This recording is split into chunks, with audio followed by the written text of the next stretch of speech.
Máte radi Pokémonov a chceli by ste začať zbierať Pokémonov, no neviete kde a ako začať. A preto by som vám chcel dať zo pár tipov, ako začať zbierať Pokémonov správne. Tak, poďme na to. I wanna be the very best, like no one ever was.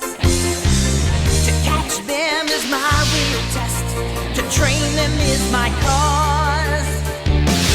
I will travel across the land, searching far and wide. Each Pokemon to understand the power that's mine.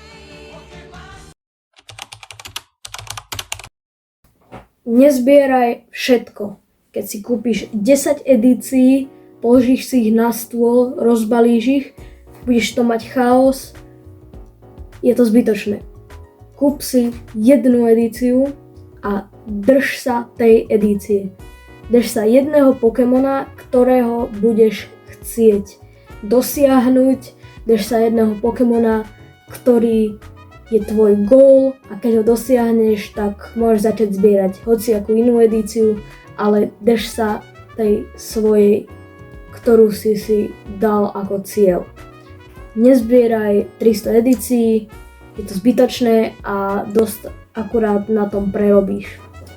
Ešte predtým, než začnete vlastne s nákupom Pokémonov, pozrite si, aké Pokémon produkty vlastne značka Pokémon vám ponúka, lebo niektoré Pokémon produkty sú hlavne zamerané na deti, ako napríklad, že tam máš veľkú promokartu, máš tam odznačiky, nálepky a tak ďalej. Keď vás netankuje, že tam nebudete mať nálepku, tak vlastne ten produkt si nekupujte. Ak vás zaujímajú hlavne tie karty a hlavne boostre a toto všetko, tak vlastne si kúpte niečo podobné tomuto a nemusíte si míňať peniaze na niečo, čo vlastne nepotrebujete. Orientujte sa v hodnotách kariet. To neznamená, že hneď, keď dostanete nejaký pack, padne vám nejaká super karta, neznamená to, že hneď to dáš do počítača a hneď vyhľadáš, že koľko to stojí a že sa budeš orientovať iba v tom, aká drahá je tá karta. Môžeš vlastne to zbierať hoci rôznymi spôsobmi, nemusíš sa vlastne pozerať iba na cenu, ale bolo by dobré, keby si to pozrel. A prečo? Pretože keď budeš s niekým vymieňať nejakú kartu, povedzme napríklad túto, tak a on ti za to dá toto, tak to asi nie je najlepší deal, aký vieš spraviť. A preto by si vlastne mal pozrieť, že koľko tvoja karta stojí alebo akú má vzácnosť. A vzácnosti nájdeš v ľavom dolnom rohu. Tam máš vlastne čím viacej hviezdičiek, tak tým začnejšia tá karta, ale nie vždycky je to tak. To znamená, že tam ti väčšinou pomáha tvoj telefón alebo počítač pri tradoch.